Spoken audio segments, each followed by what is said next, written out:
First Kings chapter 16. The word of Adonai came to Jehu, the son of Hanani, against Baasha. I raised you up out of the dust and made you prince over my people Israel. But you have lived in the same way as Jeroboam and caused my people Israel to sin, so that their sinning has made me angry. Therefore I will sweep away Baasha and his house completely. I will make your house like the house of Jeroboam, the son of Nebat. If someone from the line of Baasha dies in the city, the dogs will eat him. If he dies in the countryside, the vultures will eat him. Other activities of Baasha, his accomplishments, and his power are recorded in the annals of the kings of Israel. Baasha slept with his ancestors, and Elah, his son, became king in his place. Through the prophet Jehu, the son of Hanani, the word of Adonai was proclaimed against Baasha and his house, both because he did so much evil from Adonai's perspective, angering him with his actions, and becoming like the house of Jeroboam, and because he killed Nadav. It was in the 26th year of Asa, king of Yehudah, that Elah, the son of Baasha, began his reign over all Israel in Tirzah, and he ruled for 2 years. His servant Zimri, commander of half of his chariots, plotted against him. Finally, one time when Elah was in Tirzah, drinking himself senseless in the house of Arza, administrator of the palace in Tirzah, Zimri entered, struck him down, and killed him. This was in the 27th year of Asa, king of Yehudah. Zimri then took Elah's place as king. At the beginning of his reign, as soon as he took over the throne, he killed off the entire house of Baasha. He left not a single male, neither of his relatives nor of his friends. Thus Zimri eliminated all the house of Baasha, in keeping with the word of Adonai, spoken against Baasha through Jehu the prophet. This word had been spoken because of all Baasha's sins, and the sins of Elah his son, which they committed, and with which they made Israel sin, thereby angering Adonai, the God of Israel, with their worthless idols.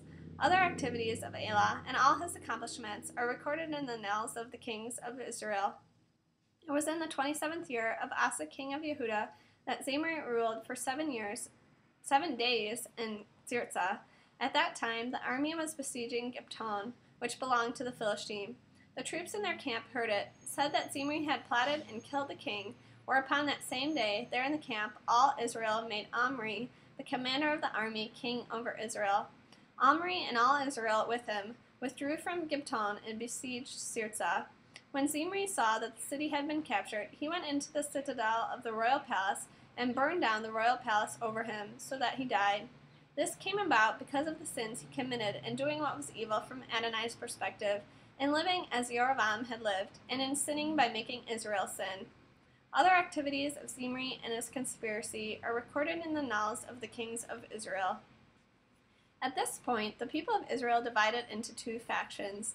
Half the people went after Zivni, the son of Ginat, to make him king, while the other half followed Omri. But the faction supporting Omri won out over that of Zimni, the son of Ginat, so Zimni died, and Omri became king. It was in the 31st year of Asa, king of Yehudah, that Omri began his reign over Israel, and he ruled for 12 years, 6 of them in Tirzah. He brought Mount Shomron from Shamar for 132 pounds of silver. On the mountain he built a city, which he named Shomron after Shamar, who had owned the mountain. Omri did what was evil from Adonai's perspective, outdoing all his predecessors in wickedness, for he lived entirely in the manner of Jeroboam the son of Nebat, committing the sins with which he made Israel sin, thereby angering Adonai, the God of Israel, with their worthless idols. Other activities of Omri and the power he demonstrated are recorded in the annals of the kings of Israel. Then Omri slept with his ancestors and was buried in Shomron. Achab his son became king in his place. It was in the 38th year of Asa, king of Yehudah, that Achab the son of Omri began his rule over Israel. Achab the son of Omri ruled 22 years over Israel in Shomron.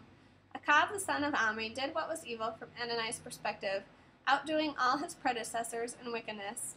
But then, as if it had been a trifling thing for him to commit the sons of Jeroboam, the sons of Nebat, he took as his wife Jezebel, the daughter of Etbaal, king of the Sidonim, and went and served Baal and worshipped him. He erected an altar for Baal in the house of Baal, which he had built in Shomron. Achab also set up the Asherah. Indeed, Achab did more to anger God of Israel than all the kings of Israel preceding him. It was during this time that Hiel of Beal rebuilt Jericho. He laid its foundation at the cost of his firstborn son, Aviram, and erected its gates at the cost of his youngest son, Seguv. This was in keeping with the word of Anani spoken through Yehoshua the son of Nun.